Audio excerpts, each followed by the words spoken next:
Hi, my name is Jason Carruthers, and I'm in the Criminal Justice, Organized, and Consensual Crimes Class 3310 at the University of North Texas. This is my presentation on my paper, Outlaw Motorcycle Clubs and their Organized Crime Attributes. The history of American motorcycle clubs has started off in a fair and normal group of individuals in the early 1900s who got together out of their love and passion for riding motorcycles and being involved in a normal group and organization. However, that started to shift after the end of World War II when soldiers were coming home from the war. There was a large group of these veterans who were still looking for that adrenaline rush and excitement that they had during the war.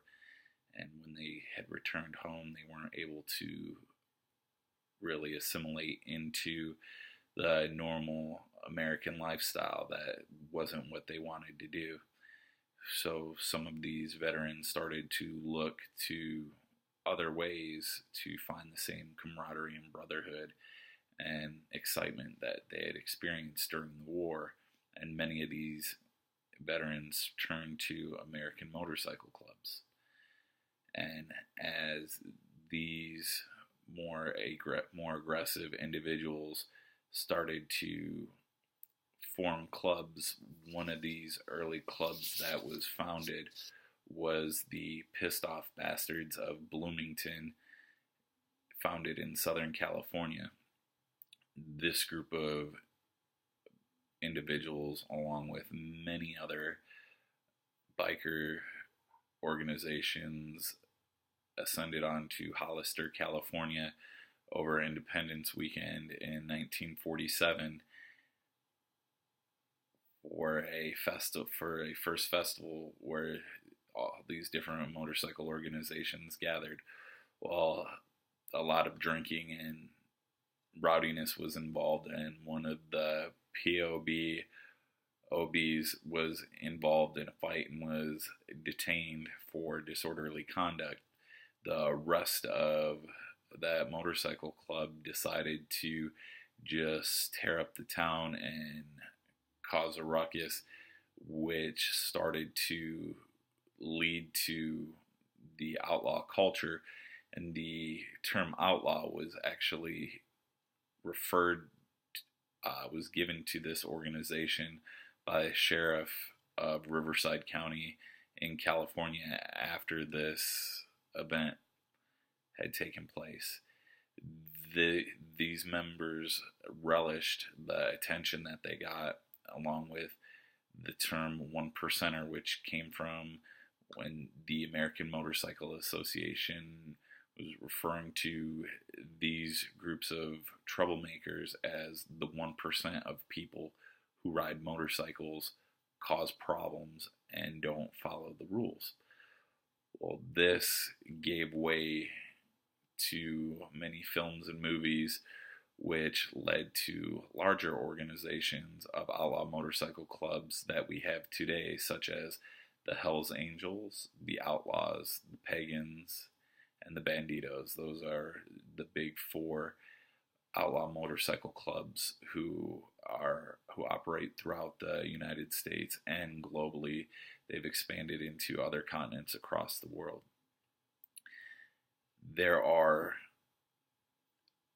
8 major attributes that Abansky talks about in our text that organized crime organizations have, and they are the absence of political goals, possess a hierarchical structure, has a limited or exclusive membership, constitutes a unique subculture, perpetuates itself, exhibits a willingness to use violence, is monopolistic, and is governed by explicit rules and regulations.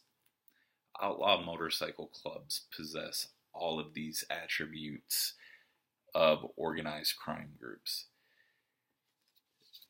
To start with the first one, outlaw motorcycle clubs they have an absence of political goals. Their main goals and motivations are by power and money, through which they operate in immoral and illegal activities to accomplish this. They possess a hierarchical structure, and a Bansky reference makes the point that an organized crime group has a vertical power structure with at least 3 permanent ranks, not just a leader, and followers, each with authority over the level beneath.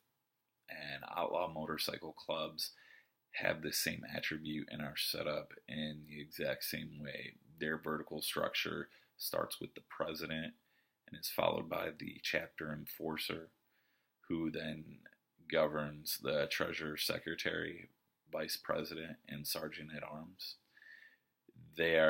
Below them is the road captain.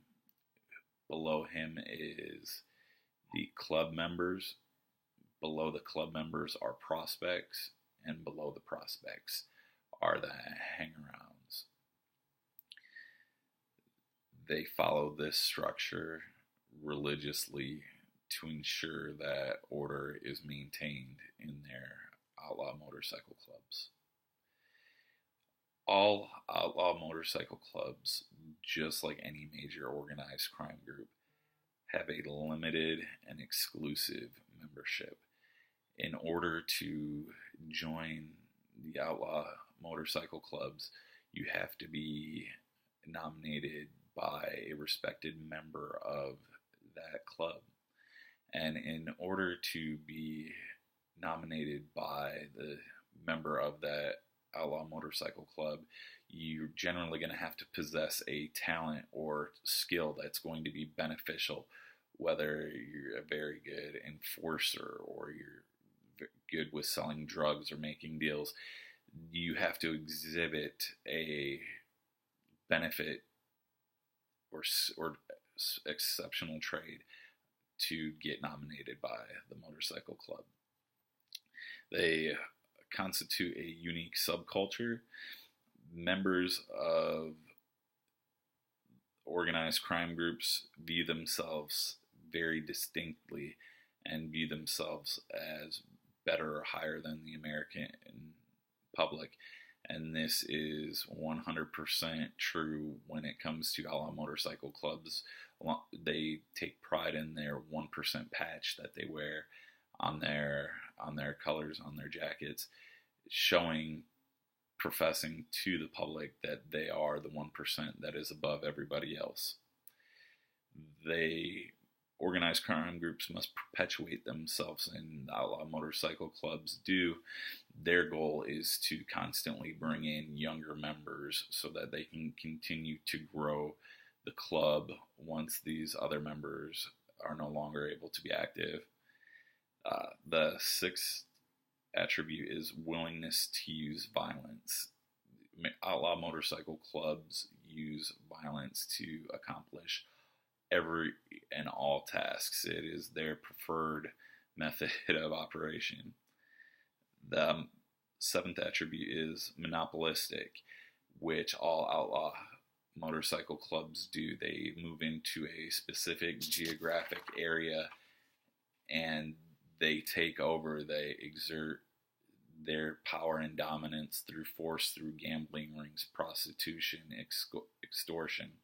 The final attribute is that they are governed by explicit rules and regulations, which are often constitutions and bylaws that every outlaw motorcycle club has. All of their members must follow these strict codes or they're subject to penalties and possible expulsion or death, just like in the American Mafia.